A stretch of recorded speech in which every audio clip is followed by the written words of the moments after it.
নমস্কার, আমি সুকৃতি দান। আশা করি আপনারা সবাই ভালো আছেন। আপনারা সবাই দেখছেন অ্যাস্ট্রো সলিউশন। আজকে আমি আলোচনা করব যে ২০২৫-এ অলরেডি ধনু রাশির শনির ঢাইয়া শুরু হতে চলেছে।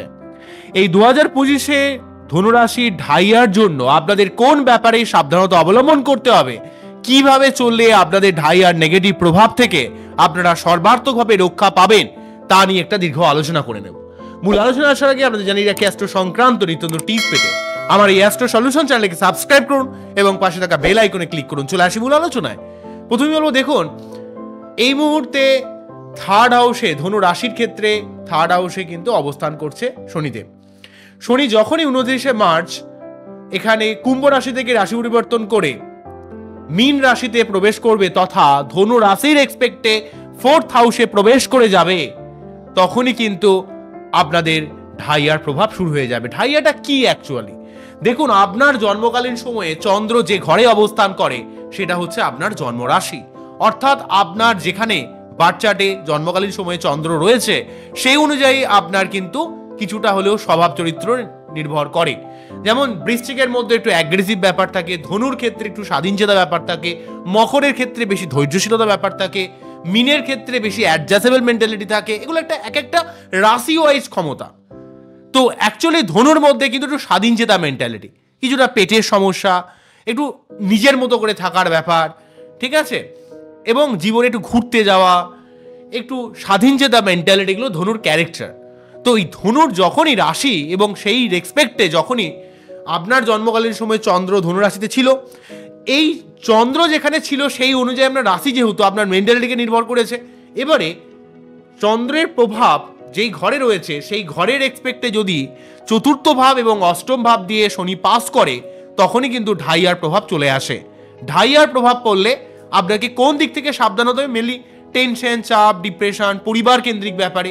কারণ ফোর্থ হাউস হচ্ছে আমাদের পরিবার, আমাদের মা, আমাদের ঘর, ভারী সম্পত্তি, ভূমি, ভবন, বাহন, এই ব্যাপারগুলোকে ইন্ডিকেট করে। তাই যখনই, এবং সেই সঙ্গে আমাদের ফোর্থ হাউস হচ্ছে আমাদের মানসিক শান্তি, মানসিক তৃপ্ততা। তো এখানে শনির মধ্যে একটা গ্রহ যখনই ফোর্থ হাউস দিয়ে পাস করবে, কিছুটা চন্দ্রকে একটু কবজা করে নেয়, একটু নেগেটিভ করে দেয়। তাই আপনার মধ্যে এই যখনই 2025-এ 29শে মার্চের পর যখনই কিন্তু ঢাইয়া শুরু হবে ধনু রাশির, তখনই কিন্তু আপনার ছোটোখাটো ব্যাপার নিয়ে একটু বেশি টেনশন, চিন্তা, অস্থিরতা, ডিপ্রেশন, এগুলো কিন্তু ক্রিয়েট হতে পারে। তার জন্য নিজেকে একটু হালকা হতে হবে। এত বেশি টেনশন, চিন্তা, এত যা হবে দেখা যাবে। আমি ইকিগাই বলে একটা বই পড়ছিলাম, জাপানের একটা লেখা বই। তো সেখানে দেখছিলাম যে মানুষের জীবনে বেশি দুঃখের কারণ হচ্ছে দুশ্চিন্তা, এবং বয়স যে এই যে ধীরে ধীরে যে মানুষের কমে যাচ্ছে, কম বয়সে মানুষের মরে যাচ্ছে, যে মানুষের যে মৃত্যু হয়ে যাচ্ছে, অল্প বয়সে মৃত্যু, মেন কারণ হচ্ছে মানুষের টেনশন, চিন্তা, ডিপ্রেশন। এখান থেকেই মানুষের রোগ জ্বালা আসছে এবং সেখান থেকে মানুষের কিন্তু আয়ু ক্ষয় হচ্ছে।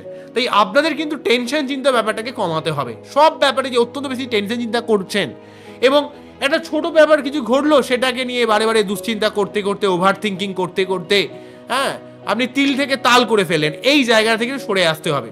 অন্যদিক থেকে ফ্যামিলি কেন্দ্রিক কিছু সমস্যা জন্য আপনাকে কিন্তু ফ্যামিলির সার্বিক ব্যাপারগুলোকে একটু দেখতে হবে।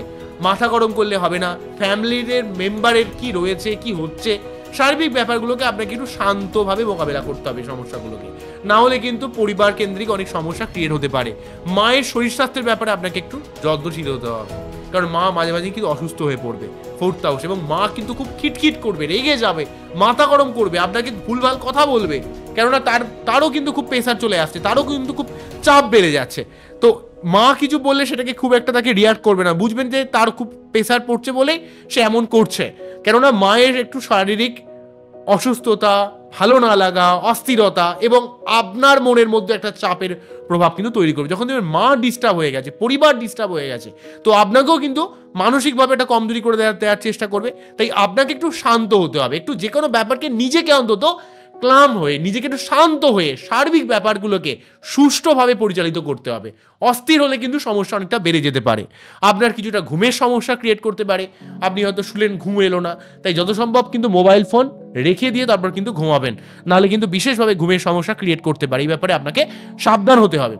আপনার কর্মক্ষেত্রে চাপ বৃদ্ধি পেতে পারে, কর্মে অত্যন্ত ডিস্যাটিসফ্যাকশন, বা আপনার মনে হবে যেন এই কাজ আমি এক্ষুনি পরিবর্তন করে অন্য কোনো কাজে চলে যাই, আমি কর্ম পরিবর্তন করি, আপনার ভালো লাগবে না। এমন এমন কিছু ব্যবহার মানুষ আপনাকে করবে, মনে হবে যেন সব কিছু ছেড়ে ছুড়ে দিয়ে পালিয়ে যায়। এই ব্যাপারে একটু সাবধানতা অবলম্বন করতে হবে। সমস্ত ধনুরাশির মানুষকে কর্মের ডিস্যাটিসফ্যাকশন ব্যাপার থেকে বাঁচার জন্য আপনাকে বেশি পরিশ্রম করতে হবে না, বেশি দায়িত্ব নিতে হবে না। যেটুকুন আপনার কাজ আপনি আস্তে আস্তে করার চেষ্টা করুন। বেশি চাপ নিতে গেলে কিন্তু আপনি ঘেঁটে যাবেন, আপনি কিন্তু অস্থির হয়ে যাবেন, আপনার মনে হবে যেন সবকিছু কাজকর্ম ছেড়ে দিয়ে পালিয়ে যায়। এই ব্যাপারটা কিন্তু ক্রিয়েট করতে পারে। এই ব্যাপারে আপনাকে একটু সাবধানতা অবলম্বন করতে হবে। নেক্সট যেটা বলবো, চতুর্থভাবে যেহেতু শনি অবস্থান করে আপনার মন মানসিকতা, পরিবার এবং আপনার মায়ের দিক থেকে ডিস্টার্ব করছে, কর্মক্ষেত্রের উপর ডিস্টার্ব করছে, যেহেতু দশম ভাবের উপর দৃষ্টি পড়ার জন্য, তেমন কিন্তু আপনার জীবনে এই সময় একটু শত্রুতা বৃদ্ধি পেতে পারে। অনেক শত্রুরা আপনাকে কিন্তু প্রতিহত করার চেষ্টা করবে, অনেক শত্রুরা আপনার পিছনে লাগার চেষ্টা করবে, অনেক ক্ষতি করার চেষ্টা করবে। এই ব্যাপারে একটু সাবধান হবেন। যদিও কিন্তু আপনাদের দীর্ঘদিন পর কিন্তু 4th হাউস এবং 10th হাউসের রাহুকেতুর প্রভাব কিন্তু সেটা মুক্তি হবে, সেই ব্যাপারে আপনাদের অনেকটা ভালো। তাই রাহুকেতুর প্রভাব মুক্তি কিন্তু আপনার যে রাহুকেতু সংক্রান্ত যে বিভিন্ন অস্থিরতা, ফ্যামিলি কেন্দ্রিক ডিস্টারবেন্স, কর্মক্ষেত্র সংক্রান্ত সমস্যা, সেটা চলে যাচ্ছে। কিন্তু শনি কিন্তু আপনাকে একটু ডিসিপ্লিন পথে অর্গানাইজ হইতে, যেভাবে শনি রয়েছে অর্থাৎ 4th হাউসে শনি রয়েছে, তাই পরিবার কেন্দ্রিক ব্যাপারে আপনাকে দায়িত্বটা একটু ভেবে চিন্তে পালন করতে হবে। আপনাকে ওই পালিয়ে গেলে নিজের দায়িত্ব জায়গাটা অন্য কেউ পালন করে দেবে এমন ভাবলেই কিন্তু কেস খেতে হবে। আপনাকে নিজের দায়িত্ব নিজের কাঁধে কিন্তু তুলে নিতে হবে, তাহলে কিন্তু কোনো সমস্যা ক্রিয়েট করবে না। না হলে কিন্তু আপনার অনেক সমস্যা ক্রিয়েট করতে পারে। বোঝা গেল কি বললাম? এই ব্যাপারটা কিন্তু আপনাকে নিজে থেকে মনে রাখতে হবে। নেক্সট যে ব্যাপারটা বলবো সেটা হচ্ছে, আপনার মন খুব বিষণ্ণ হয়ে যেতে পারে। আপনার মধ্যে মনে হয় যেন সব যেন শেষ হয়ে গেল। মনের মধ্যে বেশি বিষণ্ণতা, অস্থিরতা, ভালো না লাগা, অ্যাংজাইটি আপনার শারীরিক অসুস্থতার কারণ হতে পারে। তাই নিজের মনকে যত সম্ভব হালকা করার চেষ্টা করুন, ডিপ্রেশন থেকে সরে আসুন। নিজের ঘর বাড়ি করার দিক থেকে কিছুটা বাধা ক্রিয়েট করতে পারে। যারা নতুন কোনো বাড়ি করতে চাইছেন, ফ্ল্যাট করতে চাইছেন, গাড়ি করতে চাইছেন, ভূমি ভবন বাহন সংক্রান্ত কিছুটা আপনার বাধা, বিশেষ করে কনস্ট্রাকশন সংক্রান্ত কোনো কাজ করার ব্যাপারে বাধা আসতে পারে। তবে সেই বাধাগুলো এলে আগে আপনি দেখুন যে আপনি কোন জায়গাটা ভুল করছেন, কোন জায়গাটা আপনার ল্যাগ রয়েছে, সেই জায়গাগুলো একটু বিচার বিশ্লেষণ করুন এবং খাতায় লিখুন যে কোন জায়গাটা আপনার ভুল হচ্ছে, সেই ভুলটা রেকটিফিকেশন করুন। দেখবেন এই সমস্ত বাধা বিপত্তি আস্তে আস্তে সরে যাবে। আপনার এই সময় আয় ব্যয়ের সামঞ্জস্য রক্ষা করা কঠিন হতে পারে। তাই আগে নিজের যতটা না করছেন সেই অনুযায়ী আপনি ব্যয় করবেন। আগে আয়টাকে লিখে রাখুন এবং কতটা কোন খাতে কত টাকা ব্যয় করবেন সেগুলোকে কিন্তু আগে আমাকে প্ল্যানিং করে নিন। সব কিছু গুছিয়ে রাখুন যে এই পারপাসে আমি এতটা খরচ করব এবং আমি এত টাকা জমাবো, নাহলে কিন্তু আয় ব্যয়ের সমস্যা, মানে এই যে সামঞ্জস্য রক্ষা করা কিন্তু কঠিন হতে পারে।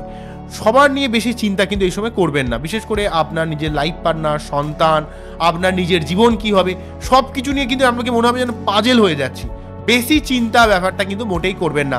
দেখুন আস্তে আস্তে সমস্ত সমস্যা কিন্তু কেটে যাবে। আপনাকে বিশেষ কিছু আমি পন্থা বলছি, সেগুলো করুন, দেখুন কোনো রকম চাপ কিন্তু আপনাকে ফিল করতে হবে না। আপনার এই সময় কিছুটা ঋণ বৃদ্ধি পেতে পারে। বিনা কারণে আপনি কারো কাছ থেকে এই সময় লোন নেবেন না, লোন করে কোনোভাবে শেয়ারে ইনভেস্ট করতে যাবেন না। আপনার মনে হবে যেন সব কিছু যেন বেকার হচ্ছে, কর্মের জায়গায় ভালো হচ্ছে না, এই কাজ মানে এক্ষুনি আমি চেঞ্জ করে নিই, কর্ম পরিবর্তন করি, মোটেই কিন্তু দুমদামভাবে কোনো ডিসিশন কিন্তু নেবেন না। এই সময় চন্দ্র ডিস্টার্ব করার জন্য কোনো কিছুই আপনার ভালো লাগবে না। সব কিছুর মধ্যে একটা অতৃপ্ততা ফিল হবে, সব কিছুর মধ্যে একটা অস্থিরতা ফিল হবে, সব কিছুর মধ্যে আপনার একটা মনে হবে যেন কি আছে জীবনে, কি হবে আমার। তো এই ধরনের একটা মেন্টালিটি কিন্তু আপনাকে একটা ফিল করতে বাধ্য করাবে, কারণ চন্দ্র পীড়িত হয়ে রয়েছে। তাই আপনার বাচ্চাটে চন্দ্রকে ঠিক করার জন্য কিন্তু আগে মুক্ত পড়তে পারেন, একটা সাদা মুক্ত, এবং বাচ্চাটে সঠিকভাবে অ্যানালাইজ করবেন এবং প্রতি শনিবার নিরামিষকে শনি মন্দিরে পুজো দেবেন। শনির যে মন্ত্র ওং প্রেম প্রিম প্রম সহা শনিশ্চরায় নমঃ, ওং প্রেম প্রিম প্রম সহা শনিশ্চরায় নমঃ, ওং প্রেম প্রিম প্রম সহা শনিশ্চরায় নমঃ।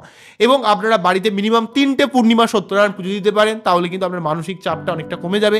এবং সঙ্গে যজ্ঞ দেবেন। প্রতি শনিবার নিরামিষকে শনি মন্দিরে পুজো দেওয়ার সময় আপনারা কিন্তু অবশ্যই কোনো কালো তিল বা সর্ষের তেলের প্রদীপের মধ্যে কালো তিল দিয়ে কিন্তু আপনারা শনিদেবের কাছে নিবেদন করবেন। নেক্সট যেটা বলবো, আপনারা কিন্তু কোনো শনিবার কোনো আর্ত মানুষ, দারিদ্র মানুষ বা কোনো প্রতিবন্ধী মানুষের সেবা করতে পারেন, বা কোনো ব্লু বা ব্ল্যাক কোনো ড্রেস দান করতে পারেন। এবং আপনারা সবসময় ডিসিপ্লিন বা অর্গানাইজ হতে চলার চেষ্টা করুন।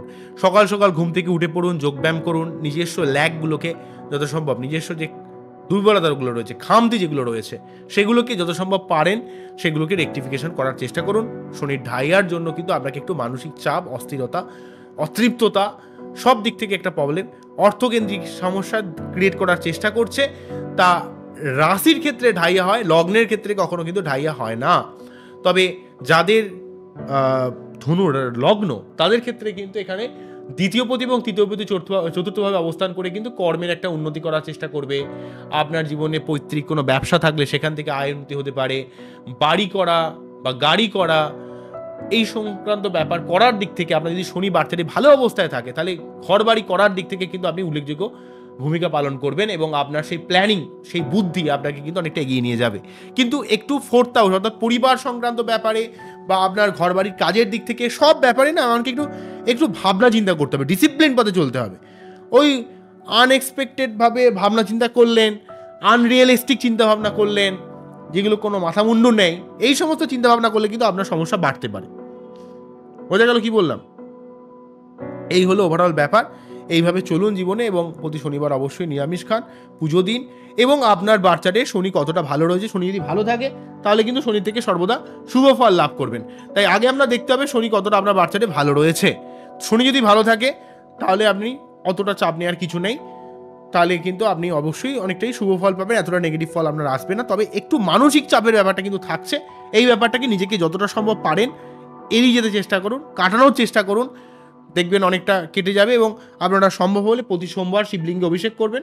শিবলিঙ্গে অভিষেক করলে কিন্তু ওভারঅলভাবে অনেকটাই আপনারা যে চন্দ্রকে ডিস্টার্ব করে দিচ্ছে না, সেই জায়গাটা অনেকটা কেটে যাবে। বাড়িতে পারদের শিবলিঙ্গ প্রতিষ্ঠা করতে পারেন, এবং বা কালো শিবলিঙ্গ হোক, আপনারা যদি প্রতি সোমবার অভিষেক করেন তাহলে কিন্তু চন্দ্র যে এই যে দূষিত হয়ে যাচ্ছে বা চন্দ্র যে ডিস্টার্ব হয়ে যাচ্ছে, এই ডিস্টারবেন্সের জায়গাটা কিন্তু অনেকটা চলে যাবে, যেটা কিন্তু আপনার মানসিক চাপের জায়গাটাকে অনেকটা কাটিয়ে ওঠাতে পারবে।